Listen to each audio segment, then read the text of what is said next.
本日は近年ほぼ毎年日本で一番よく売れている車 N-BOX のカスタム L ターボのご紹介です。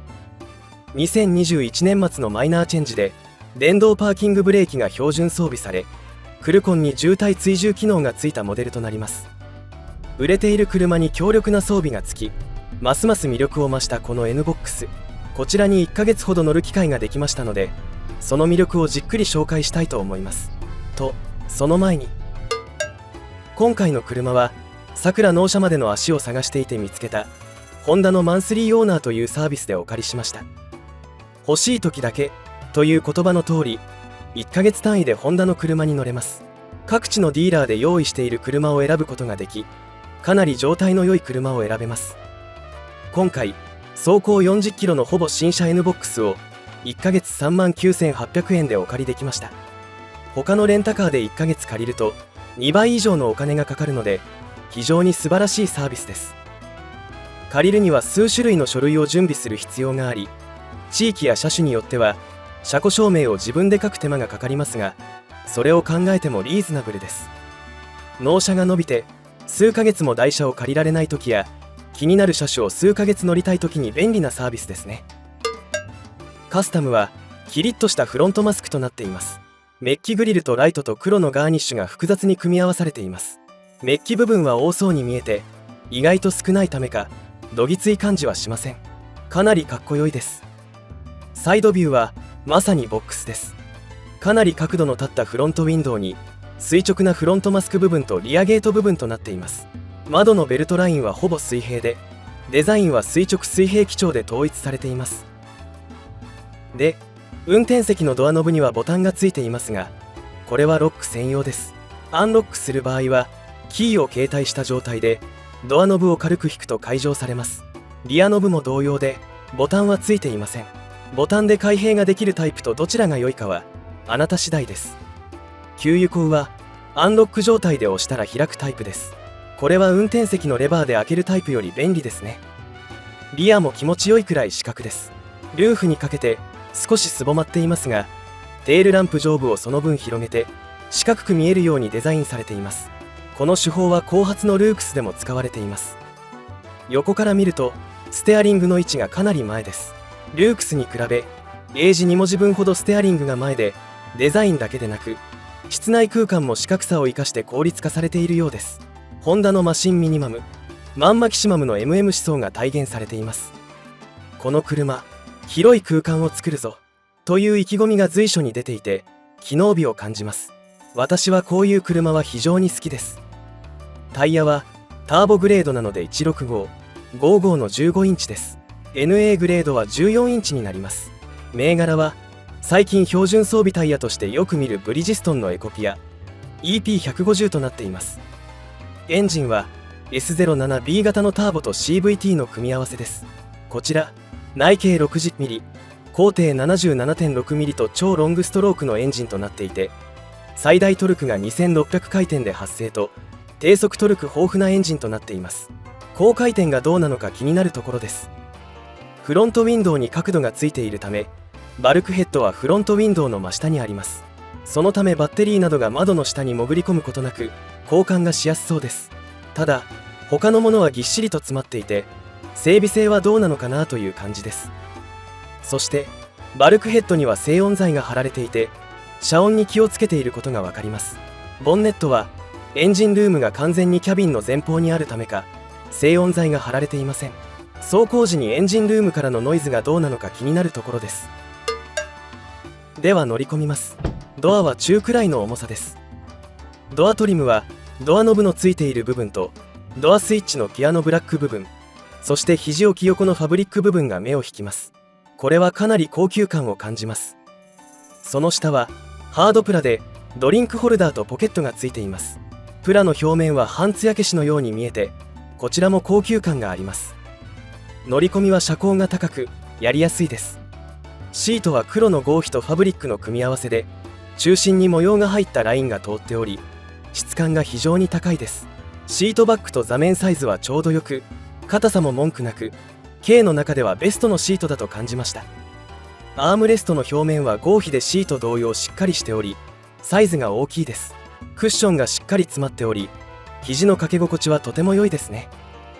シートのスライド量は申し分なく、スライドもしやすいですね。ハンドル調整機構はチルトステアリングのみです。 N ワゴンではテレスコもついているのですが、 N ボックスにもついたら最強の軽になりそうです。乗り込んで最初感じるのは密度が高いということです。一番上にメーター、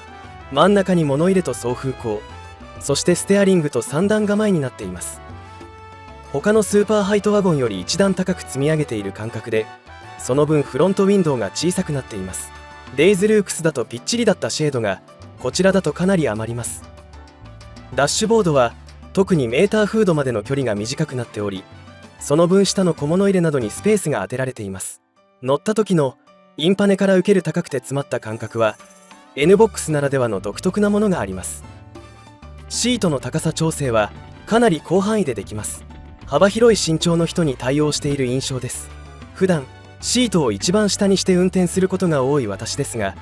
ボンネットの見切りがしやすい位置を考えると真ん中くらいになりました。エンジンスイッチは右側です。スイッチ部分が張り出しているので押しやすいです。またその上にはスライドドアの開閉スイッチと自動開閉オフのスイッチがあります。洗車時などの不要な開閉を防ぐときに使います。エンジンスイッチの下は安全装備のスイッチとヘッドライトのレベライザーがついています。この後期型から後軸が手動調整になりました。合わせて ETC 車載機もオプションとなりました。代わりにオートブレーキホールドや電動パーキングブレーキがついたので仕方ないところですね。エンジンスイッチをオンにするとメーターが振り切れるギミックとともに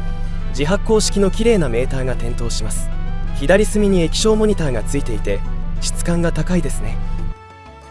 ステアリングは皮巻きです。ベビーパウダーを塗ったようなスベスベした手触りが非常に良いです。白いステッチも良いアクセントになっています。ステアリングスイッチで液晶の表示内容を変更でき、燃費、方角、時計、さらにはお天気までも確認することができます。ナビもお天気情報を頻繁に流してくれるようになっています。ステアリングスイッチは左にオーディオ、右にモニター切り替えやクルコンのスイッチがついています。左上の i マークのボタンでモニターを切り替えるのですが、ノールックで切り替えようとすると間違えてクルコンのスイッチを押す時がよくあります。クルコンはメインボタンを押さないと動かないため暴走したりはないのですが、右側にボタンを詰め込みすぎている感は正直感じました。ボタンの素材はピアノブラックや色付きプラではなく透明なプラで質感が高いです。運転席側のドリンクホルダーは N ボックスおなじみの掘り込み式です。隣にはキーを置くのにちょうど良いスペースがついています。ステアリングの奥の小物入れは 500ml ペットボトルが余裕で入るサイズで運転手のパーソナルボックスになります。こちらのハードプラの質感も半艶消しという感じで模様と合わせて高級感が出ています。ステアリングの横には電動パーキングブレーキのスイッチとオートブレーキホールドのスイッチがついています。またそのさらに横にはエコ運転モードになる E コンボタンがついています。 E コンの上にはメーターの明るさ調整ボタンがあります。シフトレバーは合皮で握り心地が良いです。この車いろいろ細かい部分にお金をかけてる感じがあります。というのもこちらの足元左側にフットレストの板がついています。さらにアクセルの下に足をちゃんと置けるえぐり込みがされています。これ以前紹介した4代目ライフとほぼ同様のレイアウトです。ちゃんと運転手のことを考えていて、これはホンダの強いポリシーを感じます。ホンダのこういう部分は非常に好きです。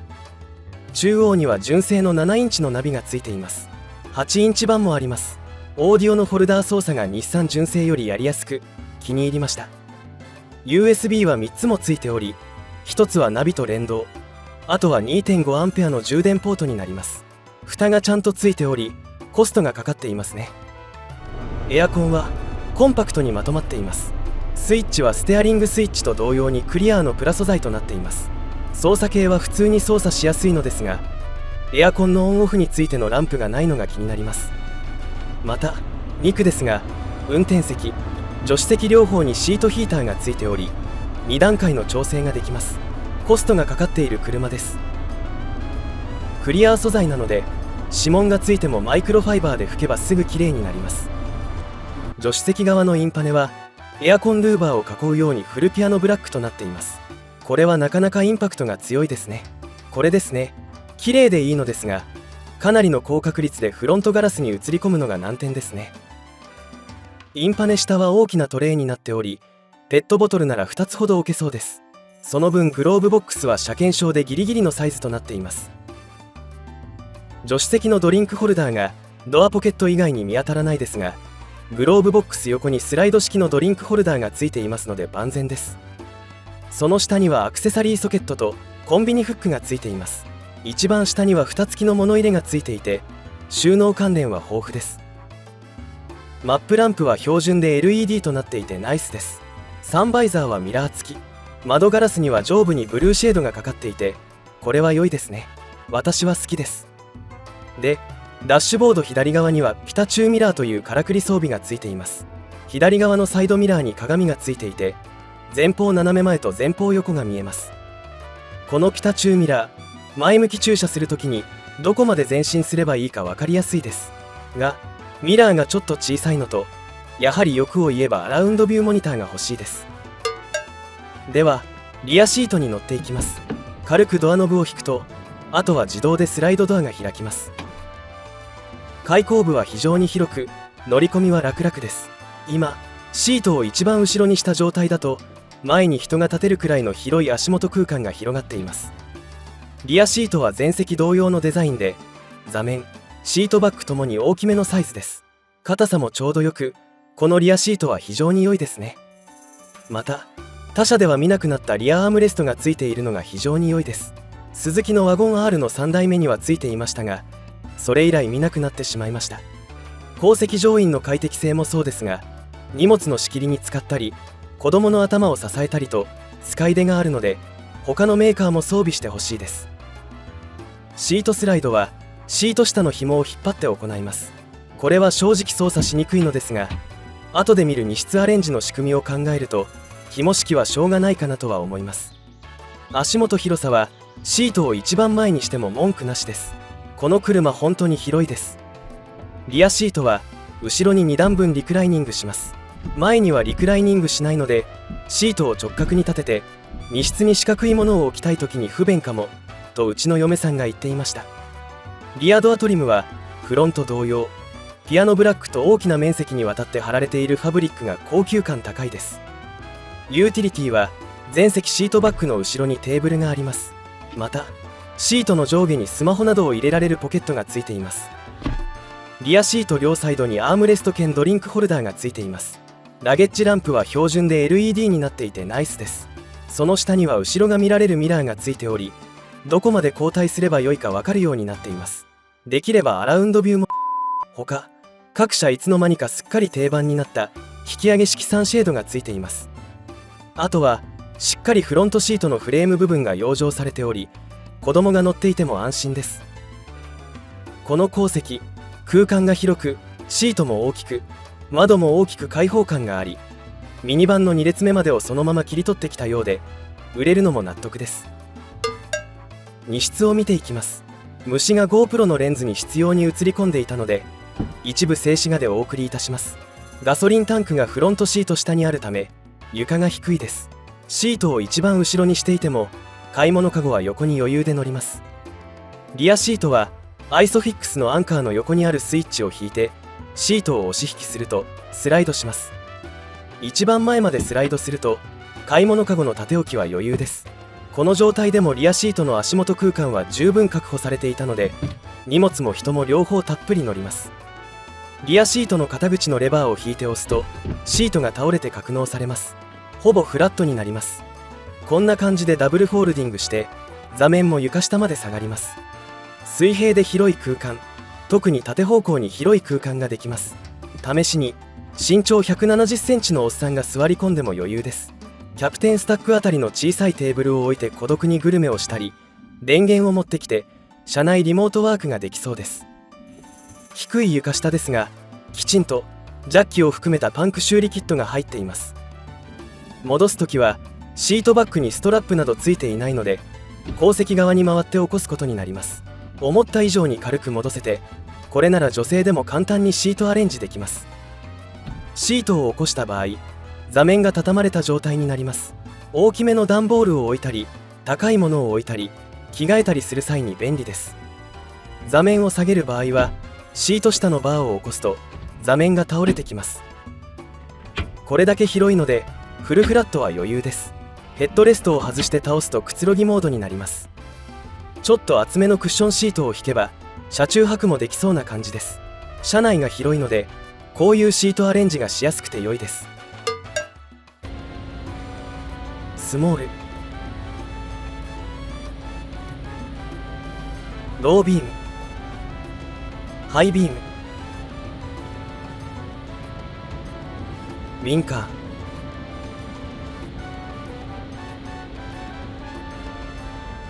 ハザード、フォグランプ、スモール、ブレーキ、ウィンカー、ハザード、バックランプ。一般道です。まずこの車、乗り心地がすごく良いです。ルークスほど硬くなく、ワゴン R スマイルほど柔らかくない、ちょうどいい塩梅です。以前紹介した JB5 ライフのコシのある足回りを少し柔らかくした感じです。また静粛性も高く、エンジン音はほぼしない、横からの音もうまくシャットアウトされていて、普通車レベルの静けさです。なんだこの車、軽自動車かというのが第一印象です。とはいえ、舗装がひび割れたような道を通ると意外にゴーゴーと音がします。下からの遮音はちょっとだけ甘い印象です。狭めの道です。インパネとベルトラインが高めですが、シートを上げれば四角いボンネットが見えるのでボディは左に寄せやすいです。ただ真四角に近いためか数値以上に室内が広く感じ、あれこんなに寄せていいのかなという感覚のズレが最初はありました。とはいえ1週間くらい乗っていると慣れました。ただ B ピラーが太いため意外と右側の視界が悪く、振り返ると B ピラーがいる状態なので左側よりも車線変更時などに右側に注意する必要がありました。ブレーキの話に移ります。踏み込むと最初スカッとした感じがあり、奥の方でググッとコントロールする感じです。最初の踏みしろさえ慣れれば操作しやすいです。完全停止後にブレーキを踏み続けているとストンとアイドリングストップします。オートブレーキホールドをオンにしているとこのまま足を離しても停止保持してくれます。ルークスだとオートブレーキホールドオンかつアイスト中にブレーキから足を離すとエンジンがなぜか再始動することがあるのですが、こちらはそういう挙動はありませんでした。アイストからの始動は振動がなく非常にスムーズです。走り出しのトルクは力強く遮音性が高いこともあり、電動車のようにスムーズに走り出します。2000回転前後で下道なら走りきれそうです。こちらの CVT、 アクセル抜いてもあまり回転が下がらず速度の維持や再加速がしやすいです。非常によくできたパワートレインでこれは脱帽です。とはいえ気になるところもあり、前方が赤信号なので減速しようとアクセルを抜いた時しばらくはエンジンブレーキが効くのですが、その後ポンとエンブレが消えてそのまま滑走します。燃費を上げるためにコースティングさせているのかなと思います。エンブレを強く効かせたい場合はパドルシフトで下層ギアを下げていけば OK です。またこのような低速で大きく曲がり始める最初の一曲がりがドアンダーになるのが気になります。それ以外では普通に曲がるので謎です。とはいえターボの力強く自然な加速感とほぼしっかりしたハンドリング、快適な足回りは本当によくできています。売れるのも納得です。あと細かいところですが、雨の日の車速感知式間欠ワイパーの動作も完璧です。停車時、走行時それぞれしっくりくる感覚で動いてくれて文句のつけようがありません。山坂道の上りです。エコモードになるイーコンオンの状態でもぐいぐい登ってくれます。エンジンは3000回転まで回りますが遮音がしっかりしているのでうるさくは感じません。ハンドリングは問題なく、緩いカーブが続く中スイスイと楽しく走ることができます。背が高い車ですが安定性はしっかりしていて、なんだか幅の広い車に乗っている感じがします。で、イーコンですが、オンにするとアクセルの開き具合がぐっと抑えられ、燃費の良い運転をすることができます。が、個人的にはオフ時のキビキビした走りが好きですね。さらにイーコンオフにするとアイドリングストップが効かなくなります。イーコンとアイドリングストップオフは切り分けてほしかったです。下りです。結構タイトなカーブでも思ったよりスムーズに曲がります。それなりにロールはするのですが安心感があります。この辺りサスペンションのセッティングを街乗りの乗り心地と安定性を両立する美味しいところで調整していると思います。ただキビキビ曲がるタイプではなく、特に曲がり始めに車の頭がゆっくりカーブに入っていくので、山道はのんびり流すのが良いです。このパワートレイン、カーブの立ち上がりの時などトルクがきちんと下から途切れずに出て走ってくれるので、トルクを生かしてまったりゆるゆると走るのが良いと思いました。さてさて、高速道路にやってきました。合流車線でぐっと踏んでいくとあっという間に100キロに到達します。また65キロ以上になるとクルーズコントロールとは別にレーンキープ機能を独立して起動させることができます。白線に寄っていくと少しずつ中央に戻す力がかかり、それでも無理やり近づけていくと警告音が鳴ってぐっと戻そうとします。ハンドルのコントロールをぐっとつかむプロパイロットと違い、基本は運転手がハンドルを握って直進させて、それを維持しやすくする補助機能という感じです。静粛性は下道同様、エンジンからの音は目立たず、ロードノイズはあまり大きくならないのですが、四角くウィンドウが立っているためか、この速度帯だと風切り音が目立ってきます。乗り心地は下道同様ちょうど良い硬さで快適で、走るのもパワーのあるエンジンで速度の維持や再加速が楽です。なので風切り音が惜しいのですが、ラジオや音楽などかけていればそこは気にせずに長距離走ることができそうです。では続いて120キロ加速です。アクセルを踏み抜くと6000回転張り付きでぐいぐい加速します。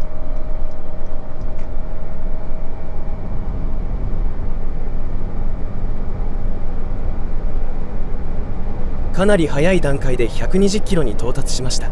ロングストロークエンジンですが、上も6000回転まできっちり回って、さすがホンダのエンジンだなという感じです。とはいえ120キロで走っていくとメーターの燃費がどんどん悪くなっていくので、100キロ前後3000回転前後でゆるゆると走るのが静かで気楽ですね。安定性は橋の上で風に煽られることなくどっしり走ってくれます。オールラウンダーな車でやっぱ売れるだけあるなという感想です。現在クルコン任せで走っています。今回全車速追従式のクルーズコントロールにグレードアップしましたので、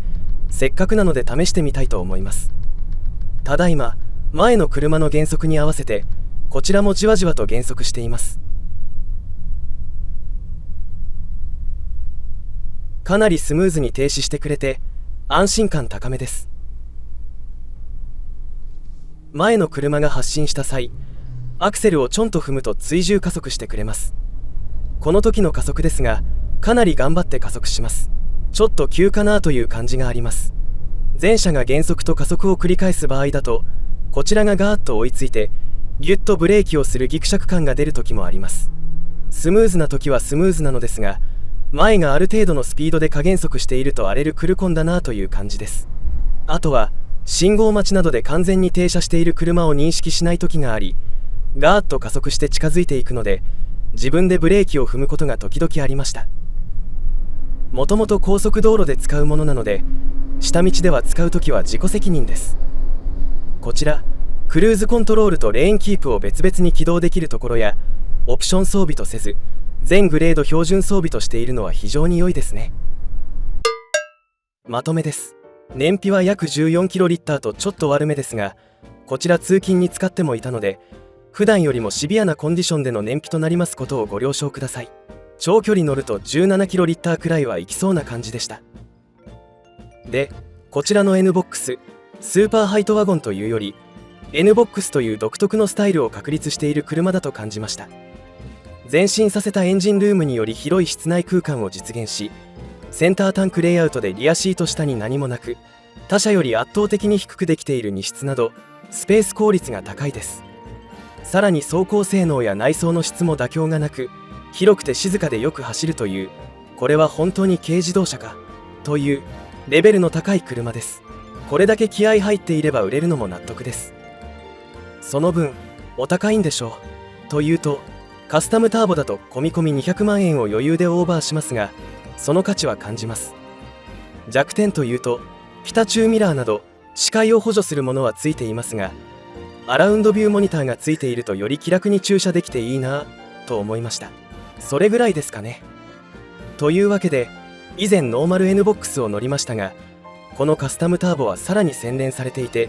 満足度が非常に高い車です。スライドドアの軽自動車選びで迷ったら、これを選んでおけば間違いないよなと日産ルークスに乗っていますが思いました。というわけで、ホンダの気合が入った渾身の一作 N ボックスでした。そろそろモデル末期なので、次がどういう形で来るのかが楽しみですね。では今回も最後までご視聴いただきありがとうございました。面白かったらチャンネル登録、高評価、コメントいただけると嬉しいです。では次の乗り物でお会いしましょう。さようなら。